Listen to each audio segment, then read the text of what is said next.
It all started with silence, the kind of silence that follows a storm too big to understand.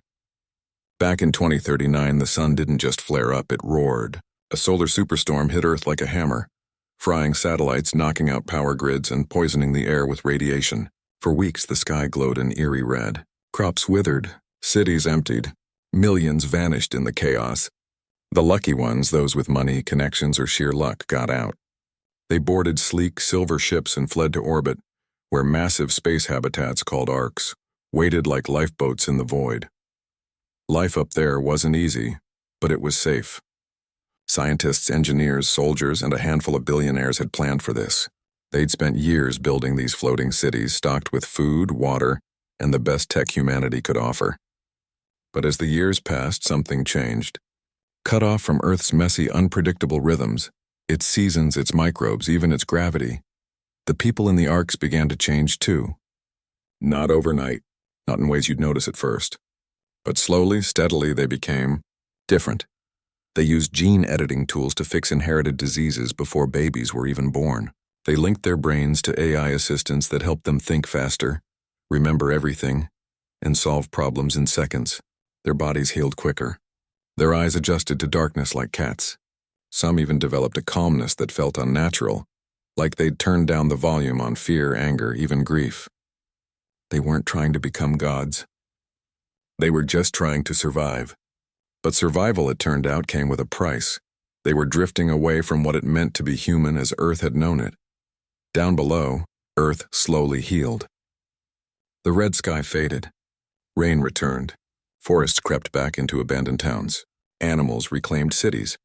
By 2047, scientists agreed the surface was livable again. Radiation levels had dropped. The air was clean. The oceans were recovering. It was time to go home. But the people in the arcs didn't ask permission. They didn't send a polite message to the United Nations or wait for a welcome committee. One morning, without warning, a ship detached from the largest arc and began its descent. It wasn't one of the old evacuation shuttles. This one was smooth, silent, and shaped like a teardrop, sleek and alien compared to the clunky rockets of the past. As it sliced through the atmosphere, radar stations across Africa lit up in alarm. Military command centers from Cairo to Cape Town scrambled jets. Unidentified vessel entering sovereign airspace. The alerts screamed. Fighter pilots locked on, ready to fire if ordered. But before anyone could act, the ship did something strange. It landed, not at a spaceport, not near any city, but right in the middle of the Sahara Desert, on a stretch of sand so empty it hadn't seen a human footprint in 20 years. Then came the message. It wasn't shouted or threatening. It was calm, clear, and broadcast on every frequency. Radio, emergency bands, even old shortwave channels that hadn't been used in decades. Just 10 words. We are returning home. Do not interfere. That was it. No explanation. No negotiation. Just a statement delivered like a fact of nature, like the tide coming in or the sun rising. On the ground, confusion turned to fear. Who were we? The arcs had been silent for years. No updates. No contact. Many on Earth had assumed they were gone for good or dead. Now they were back, and they sounded certain, too certain. Satellite images showed figures stepping out of the ship. They moved with a strange grace, no hesitation, no wasted motion. Their suits shimmered in the desert sun, adjusting color like chameleons. And their eyes. People watching the live feed swore they saw a faint blue glow in their pupils, like tiny stars behind glass. Governments held emergency meetings.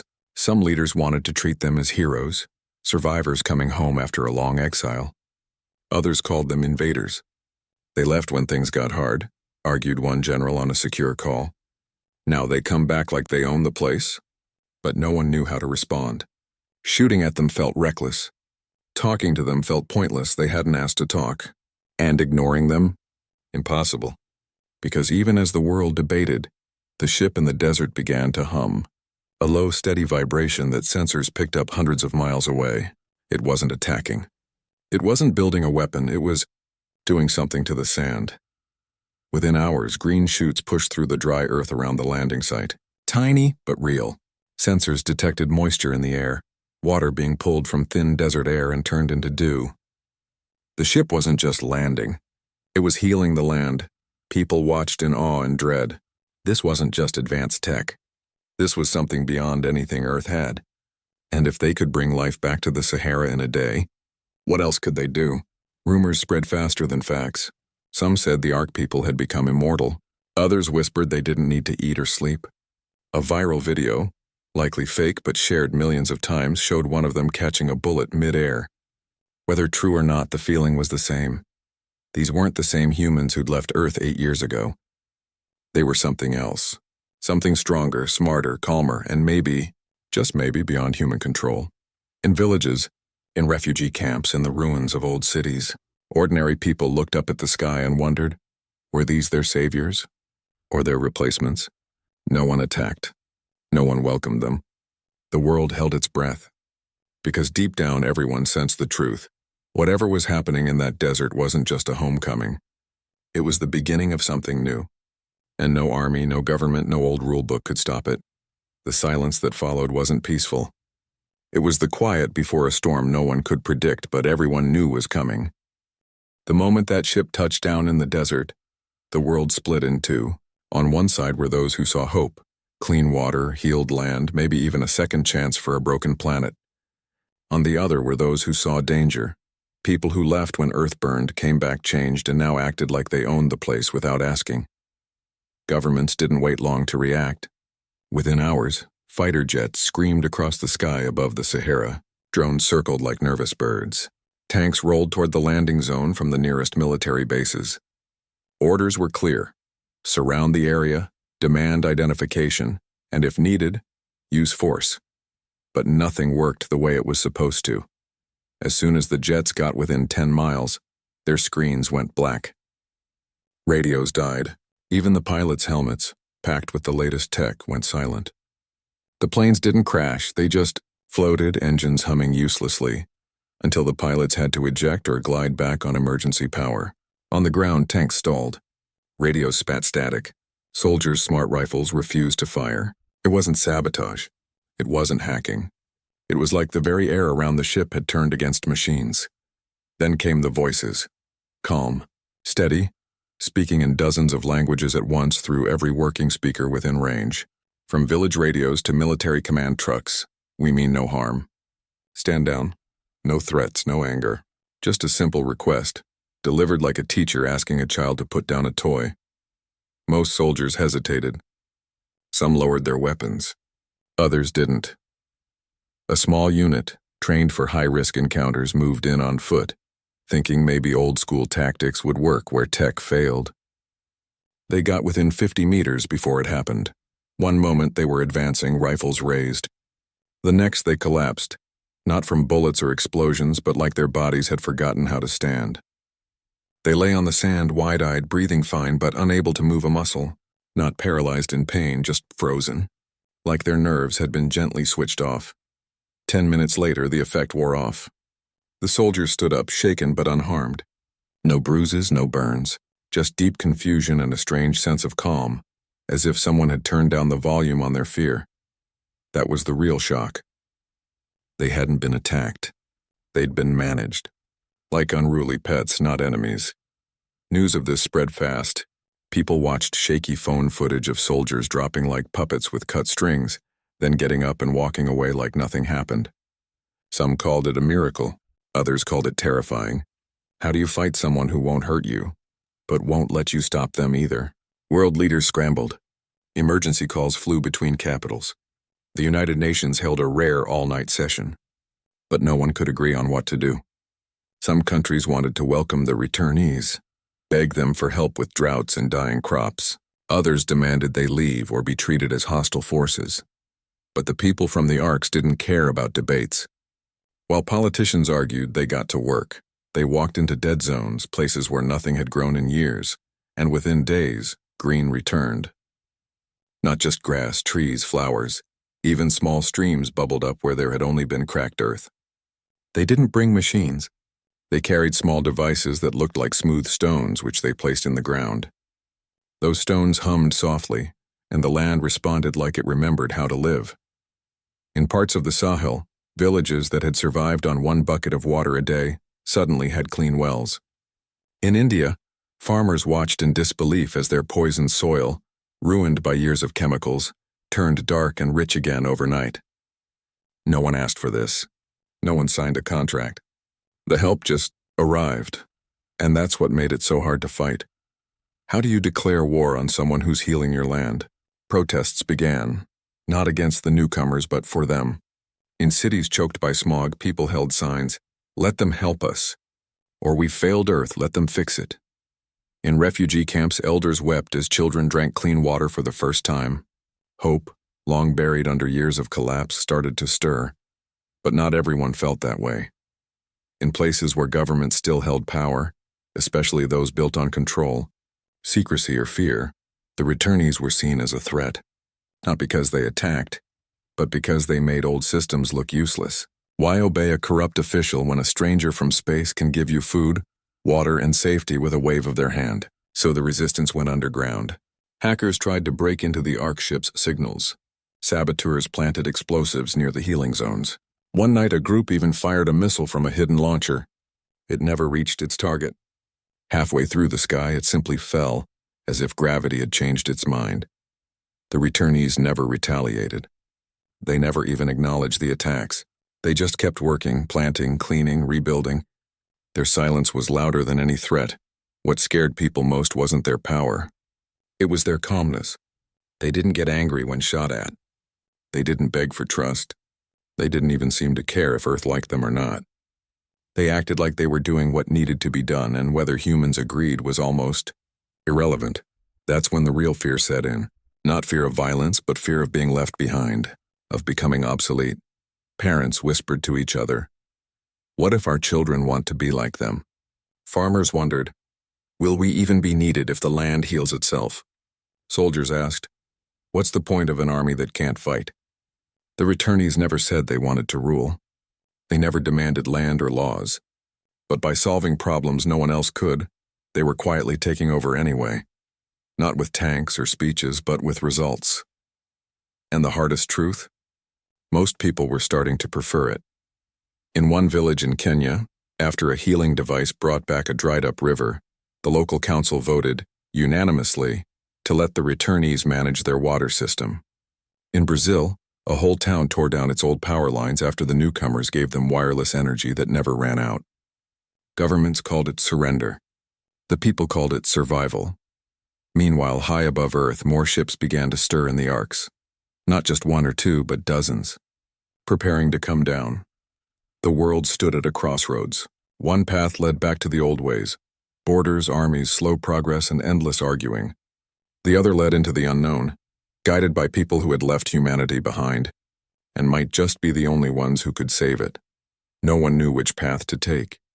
But one thing was certain: the age of human control was ending.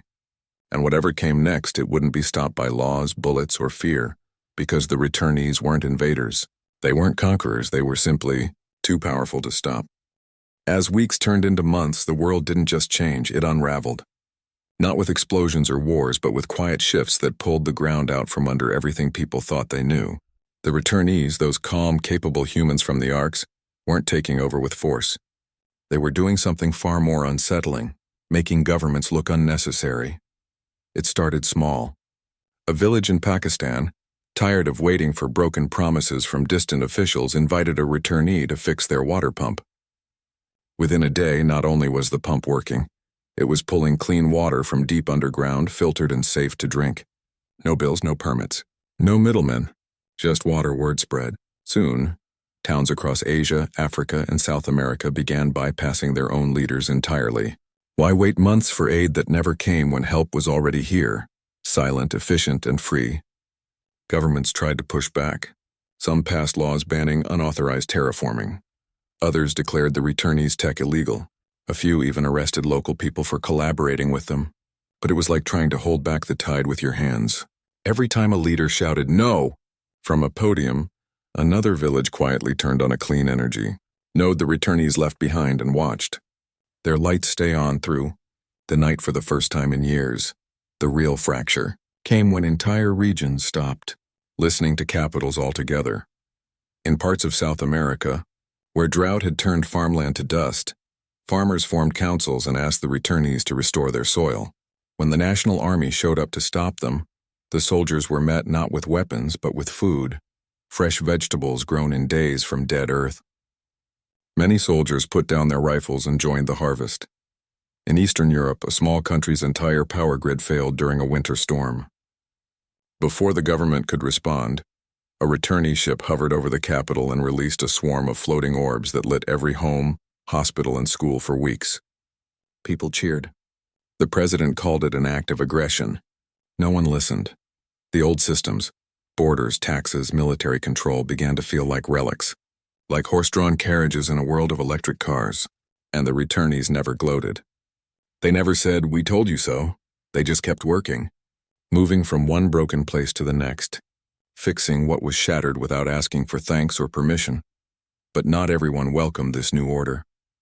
In places where power had always come from control, where leaders ruled through fear, secrecy, or force, the returnees were seen as the ultimate threat, not because they attacked, but because they offered something better, a world where you didn't need to be afraid. So the resistance turned darker, cyber attacks surged. Hackers backed by shadowy state groups tried to crash the returnees' networks. They failed. Every attempt bounced back, harmless, as if the ARC systems were watching, learning, and gently swatting away flies. Then came sabotage. Bridges near returnee zones were blown up. Supply lines were cut. In one tragic case, a healing device in a refugee camp was poisoned with acid, destroyed before it could bring back clean water. The returnees didn't retaliate. They just replaced it the next day, this time with a shield that melted any harmful substance on contact. Even assassination attempts happened. Snipers took shots. Poison was slipped into food left as gifts. None of it worked. The returnees seemed to know danger before it arrived.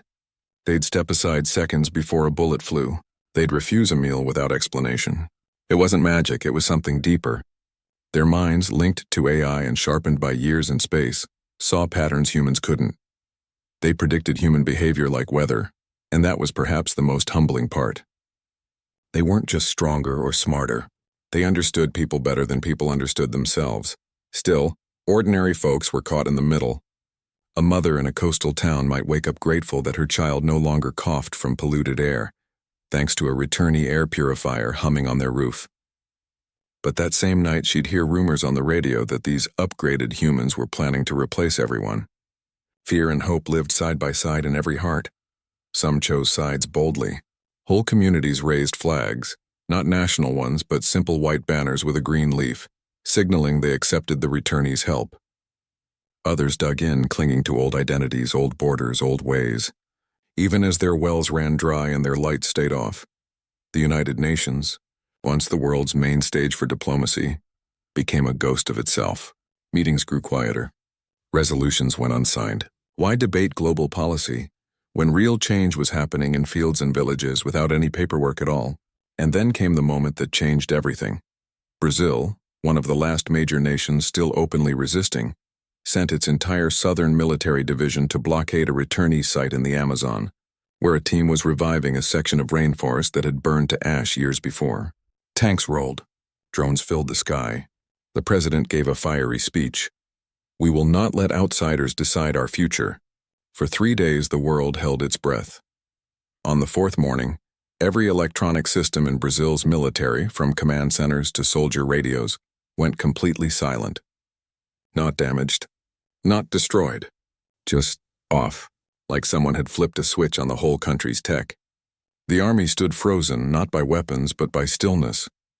Then a message appeared on every public screen in the nation, from bus stops to hospital monitors. "Your land is healing. Stand down and no one will be harmed." The soldiers lowered their weapons. The tanks sat idle. And deep in the Amazon, green shoots pushed through blackened soil. After that, resistance didn't just weaken, it lost its meaning.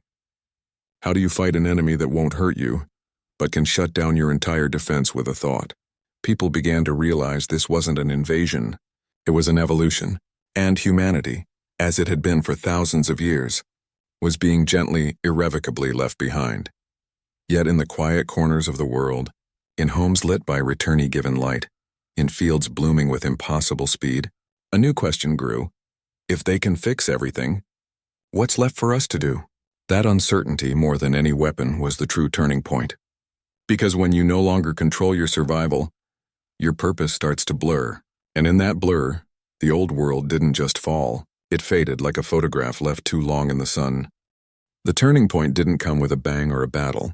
It came in a whisper, a leak shared on a forgotten corner of the internet, then spreading like wildfire through every phone, radio, and campfire conversation across the planet. Someone from inside the Arcs had spoken, not through official channels, not with polished words, but raw, trembling, and full of regret. What they revealed shook the world more than any weapon ever could. The returnees hadn't just chosen to become what they were.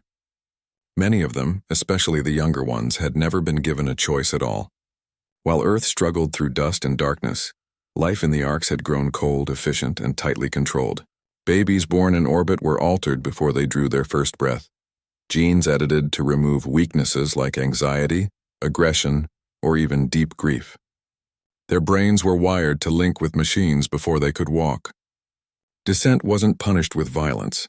It was smoothed away with neural adjustments that made doubt feel unnatural, like a wrong note in a perfect song. To the returnees, this wasn't cruelty. It was survival. In the fragile bubble of space, one emotional outburst, one mistake could doom thousands. So they traded messy humanity for calm precision. They didn't see it as losing their souls. They saw it as upgrading them.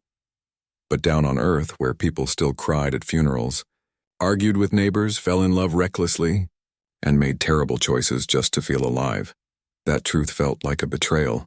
Suddenly, the healing hands that brought back rivers and forests didn't seem so pure. Were they helping out of kindness? Or because they saw Earthlings as broken things that needed fixing? Were they returning home or taking over a museum of their own past? The revelation split people deeper than ever. Some doubled down on trust. So what if they changed? Said a farmer in Kenya, watching his children drink clean water. They're saving us. Isn't that enough? Others weren't so sure.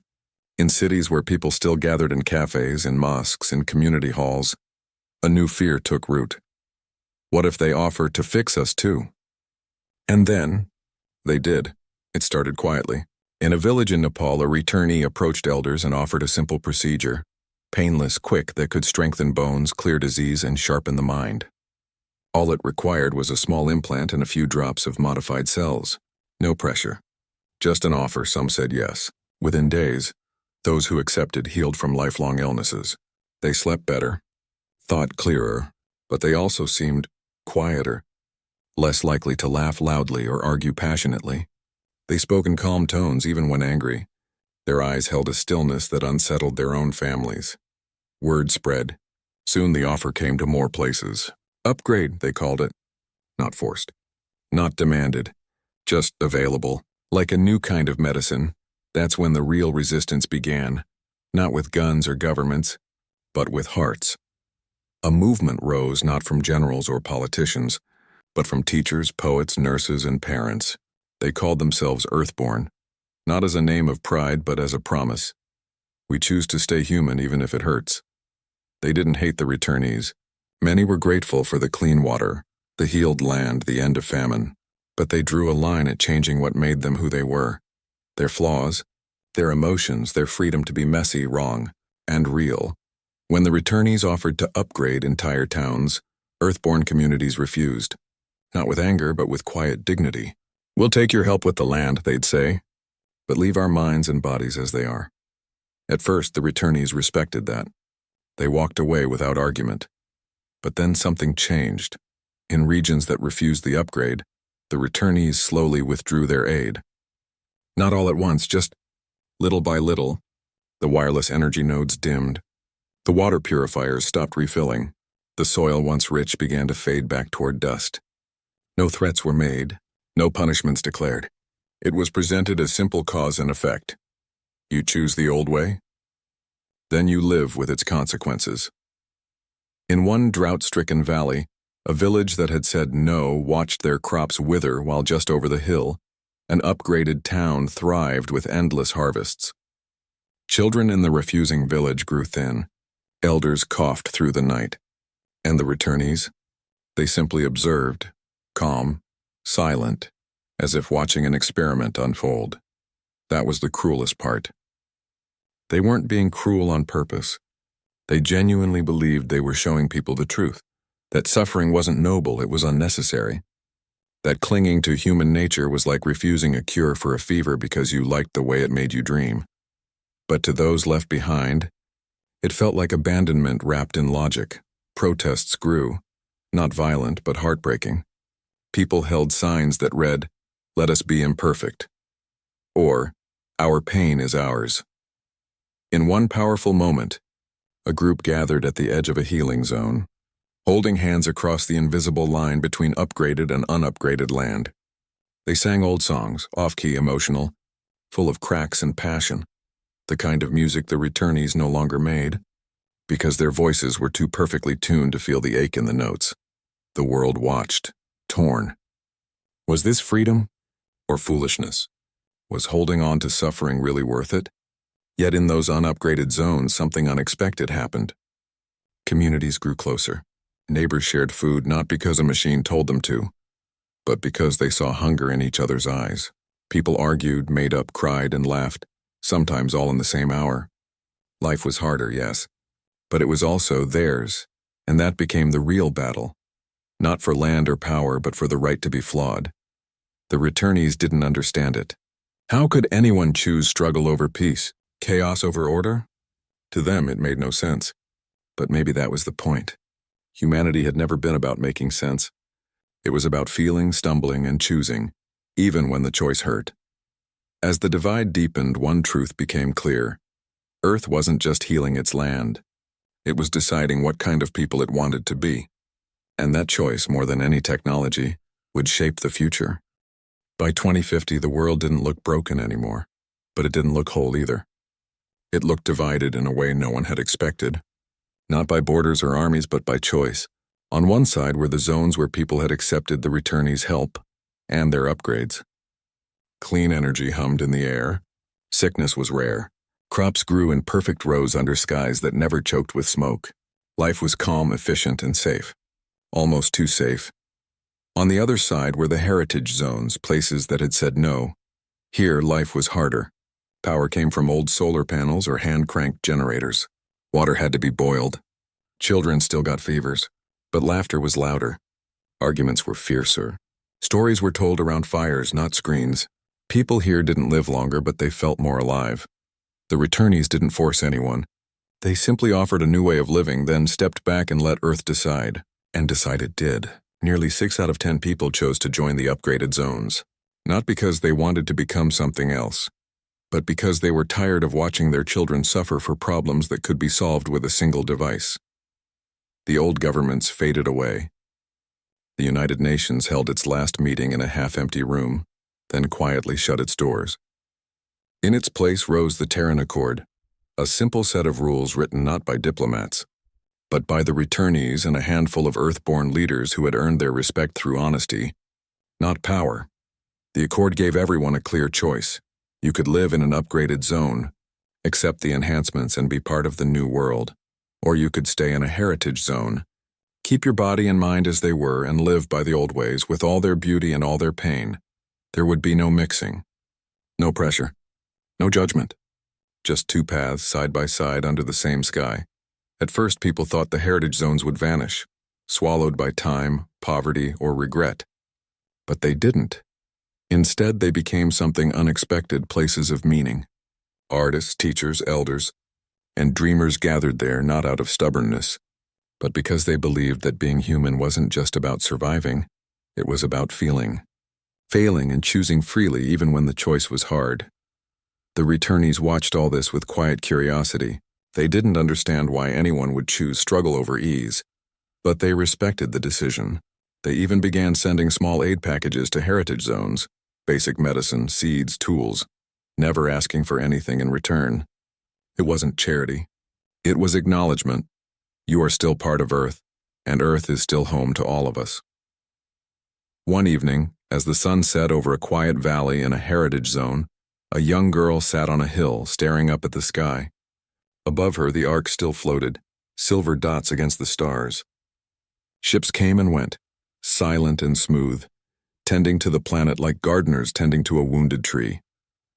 Her grandmother sat beside her, wrapping a worn shawl around her shoulders. "Are they still human?" the girl asked softly. The old woman didn't answer right away. She watched a firefly blink in the dark, a tiny, imperfect light that no machine could perfectly copy. "Maybe not the way we are," she finally said. "But they came back. They didn't have to. They could have stayed up there, safe and perfect. But they chose to return. That means something." The girl thought about that. She'd heard stories of the old world. Wars, greed, pollution, pain. She'd also seen the calm faces in the upgraded zones, where no one ever shouted or cried in public. Both felt strange to her. One was too loud. The other was too quiet. "Do you think we're the past?" she asked. "Or are they?" Her grandmother smiled. "Maybe we're both the future, just different parts of it." And in that moment, the truth settled like dust after a storm. Humanity hadn't ended. It had split not in anger but in understanding. Some needed peace so badly they were willing to trade their chaos for it. Others needed their chaos so badly they were willing to suffer for it. Neither was wrong. Both were human. The returnees never ruled. They never demanded worship or obedience. They simply existed, too powerful to stop, yet too wise to force their way. They healed the planet not to own it, but because it was their home too. And in doing so, they gave Earth something it hadn't had in centuries, a real choice. No more lies. No more empty promises, just two ways to live and the freedom to pick one. In the cities of the upgraded zones, children grew up never knowing hunger, fear, or disease. They learned from AI tutors, solved climate puzzles like games, and spoke a dozen languages before they turned 10. They were kind, calm, and brilliant, but sometimes in the quiet of night a few would stare at old videos of Earthborn festivals, messy, loud, full of tears and dancing, and wonder what it felt like to lose control. And still be okay. In the heritage zones, people still argued over water rights, crops still failed, hearts still broke. But they also held weddings that lasted 3 days, told stories that changed with every telling, and buried their dead with songs that shook the trees. They knew they might not live as long, but they made sure every moment counted. The world wasn't perfect, but for the first time in a long time it was honest, and high above the Ark stayed in orbit, not as rulers but as guardians. Silent, watching, ready to help if asked, but never pushing. They had all the power in the world, and chose to use it gently. As the stars blinked on, the girl on the hill whispered one last question. "Will they ever come down and live with us again?" Her grandmother squeezed her hand. "Maybe not like before, but they're here. And that's enough, because in the end it wasn't about who was stronger, smarter, or more advanced. It was about who still cared enough to come home, even if home had changed beyond recognition. And Earth, scarred but healing, held them all.